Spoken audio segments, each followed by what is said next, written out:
A brutal unsolved murder. A case buried in time. But one man's obsession will uncover a shocking truth hidden in plain sight. In a world of secrets and lies, how far would you go for justice? Stay with us as we dive deep into the haunting mystery of the secret in their eyes. It all began like a scene out of a tragic love story, a woman running after a train, desperately reaching for someone who had already departed. But this isn't fiction. This is the real-life recollection of Benjamin, a retired federal justice agent, who has been haunted for years by a case so brutal, so chilling, that it continues to overshadow his every thought. For Benjamin, it's not just about solving a crime, it's about confronting the ghosts of his past. And today, we bring you the chilling story of a brutal murder that shook the community in 1974 and left scars that have yet to heal. The events began on the morning of June 21, 1974. It was supposed to be an ordinary day for a happy couple having breakfast, but this would be the last time Ricardo, the loving husband, would see his wife alive. What followed was a discovery that still chills investigators to this day. The young woman had been brutally murdered, her body left as a grotesque reminder of the violence that shattered their peaceful lives. As Benjamin and his partner stepped onto the scene, the silence was suffocating, the air thick with grief. What drives someone to such an act? This was an act about power, domination, and making the victim feel utterly powerless. When Benjamin and his team met Ricardo, they were met with more than just a grieving husband. Ricardo's anguish was palpable. He was consumed by guilt, haunted by the small routines that tied him to his wife, like coming home every day to watch a noontime show together. He shared these memories with Benjamin, but what was most shocking was not his grief, but his wish for the murderer not to be executed, but to suffer in prison for life. This plea was more than just an act of grace, it was a manifestation of the desire for real, prolonged justice, a punishment that would reflect the depth of the crime. Soon after, 2 construction workers were arrested in connection with the crime. But something felt wrong to Benjamin from the start. As soon as he saw their beaten faces, he knew they were innocent. The police had forced confessions out of them, an act of brutality that, to Benjamin, was not just immoral but a mockery of justice. Furious, he stormed into his office and nearly assaulted his colleague, Romano, who had ordered the arrests. Romano's callous words, "They're just lowlifes. Who cares?" highlighted a deeper systemic issue, one where human lives were reduced to nothing more than disposable pawns. This reckless approach to justice was a bitter reminder of the flaws in the system. How often are innocent men forced into confessions, just to close a case? The psychological toll on those men, branded as criminals despite their innocence, was immense. And yet, they were thrown away as if their suffering didn't matter.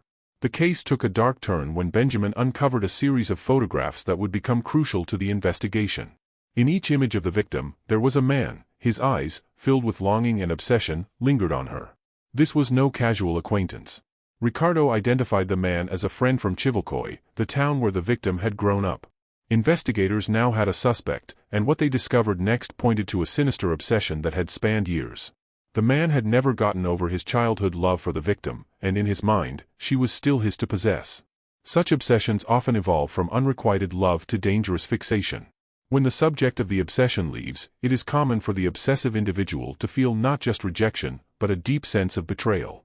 This betrayal can trigger violent fantasies, where the victim becomes the object of both desire and destruction. Ricardo's call to the suspect's mother confirmed what investigators had feared. The suspect had fled to Buenos Aires shortly after the murder, disappearing into the city's underworld. The investigation hit a dead end when Benjamin and his partner were caught trespassing in the suspect's home. Desperate to find evidence, they rifled through letters and photographs, hoping for a clue to his whereabouts. But their rogue methods led to an official reprimand, and the case was ordered to be closed. However, Benjamin couldn't let it go. His mind was consumed by the thought of the man walking free, hiding in the shadows, possibly planning to strike again.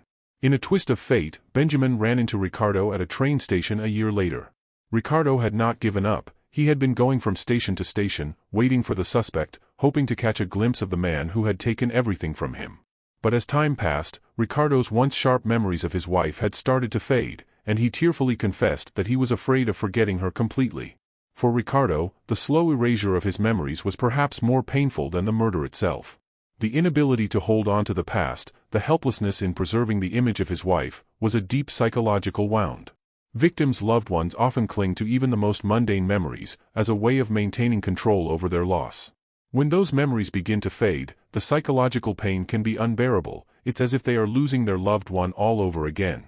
Moved by Ricardo's devotion, Benjamin and his partner begged their boss, Irene, to reopen the case.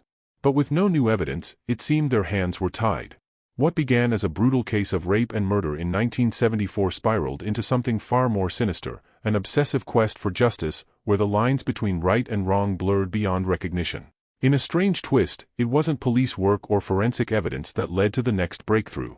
No, it was Benjamin's partner, a man whose battle with alcoholism had plagued his career, who made the vital discovery. After an intense night at the bar, he realized that the names mentioned in the suspect's letters referred to football players from a team that the suspect followed fanatically. The obsessive nature of the suspect was beginning to take shape.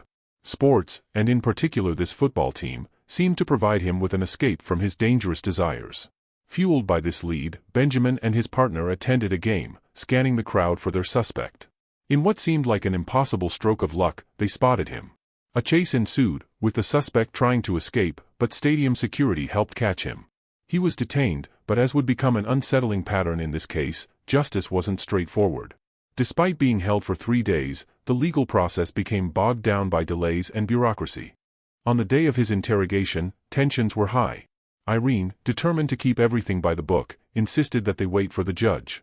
But Benjamin, in his relentless pursuit of justice, decided not to wait. As he and Irene pressed the suspect, something extraordinary happened. At first, the suspect denied everything, calmly stating he knew the victim but had nothing to do with her murder. But Irene noticed something. There was something about the way he looked at her, a familiar, unsettling gaze. She began taunting him, insulting his masculinity. Irene's tactic was a dangerous gamble but an effective one. By belittling him, she tapped into the core of his insecurities. The suspect snapped. In a fit of rage, he slapped Irene and, in his fury, admitted to the crime. He revealed that he had raped and murdered the woman, not out of opportunity, but out of a long-standing obsession. The assault was the culmination of years of repressed desire, and Irene had managed to tap into that psychological weak spot. The satisfaction of solving the case was short-lived. Benjamin's celebration was cut short when he discovered that the suspect had been quietly released from prison. It was an act of corruption, orchestrated by his old colleague Romano, as revenge against Benjamin. Worse still, the murderer had not just been freed, he had been given a position in the newly elected president's security team. The sheer audacity of this injustice sent shockwaves through the justice system. In a moment that can only be described as chilling, Benjamin and Irene later found themselves in an elevator with the very man they had fought to convict. The suspect didn't speak a word, but as the doors closed, he casually revealed a gun, sending a silent but deadly message. It was as if, after escaping justice, he now felt untouchable, flaunting his freedom in front of those who had once held power over him. Benjamin regretfully informed Ricardo that his wife's murderer was now free. Ricardo was saddened and declared that the killer deserved to live in prison for the rest of his life. One night, Benjamin's partner got drunk in a bar again and was involved in a brawl. Benjamin rescued him and took him to his apartment. He then headed out to get the partner's wife. He was found dead in Benjamin's apartment, having been mistaken for Benjamin by the very people who had come to kill him, possibly in retaliation for the murder case. Years passed, and Benjamin, haunted by the events of the past, finally tracked down Ricardo. What he discovered was far from what he expected. Ricardo, now living in solitude in a remote mountain area, seemed like a broken man. Despite his apparent attempt to move on with his life, the photos of his late wife displayed a shrine to a past he could never fully let go of. During their conversation, Benjamin pressed him on how he had managed to cope with the knowledge that his wife's murderer was free. Ricardo, somewhat mechanically, explained that time had healed his wounds. But Benjamin didn't buy it. His instincts told him something was off. And then came the shocking confession. Ricardo admitted that he had tracked down the suspect, kidnapped him, and shot him in cold blood. It seemed that justice, at last, had been served. But as Benjamin drove away, his thoughts kept circling back to Ricardo's words from long ago, that the killer deserved to rot in prison for the rest of his life. Unable to shake the feeling that something was wrong, Benjamin returned to Ricardo's house, sneaking through the trees to observe from a distance. What he saw defied belief. Ricardo, the man who had seemed so broken, had not killed the suspect. Instead, he had imprisoned him for 2 decades, keeping him locked away in a hidden cell, feeding him just enough to keep him alive but making sure he rotted in a prison of his own making. This chilling act of vengeance revealed the true psychological toll that the murder had taken on Ricardo. Police analysts later speculated that Ricardo's need to control the fate of the murderer, rather than leaving it in the hands of the law, was a manifestation of his obsessive grief. For 2 decades, he had played both captor and warden, ensuring the man who destroyed his life suffered a slow and miserable existence. Without a word, Benjamin walked away from Ricardo's house, leaving the man alone with his prisoner. Back in Buenos Aires, Benjamin paid his respects at his partner's grave before visiting Irene one last time. They had both been through so much: love, loss, betrayal. But as they smiled at each other, there was a quiet understanding. After years of chasing ghosts, justice, and lost love, they had finally found peace. This case, forever etched in the annals of true crime, is more than just a story of murder. It is a harrowing tale of obsession, vengeance, and the lengths to which grief can drive a person. The chilling actions of Ricardo, along with the corruption that let a killer walk free, show how even in the pursuit of justice, darkness can take hold. Stay with us as we continue to explore the most shocking cases, unraveling the psychological depths behind every crime.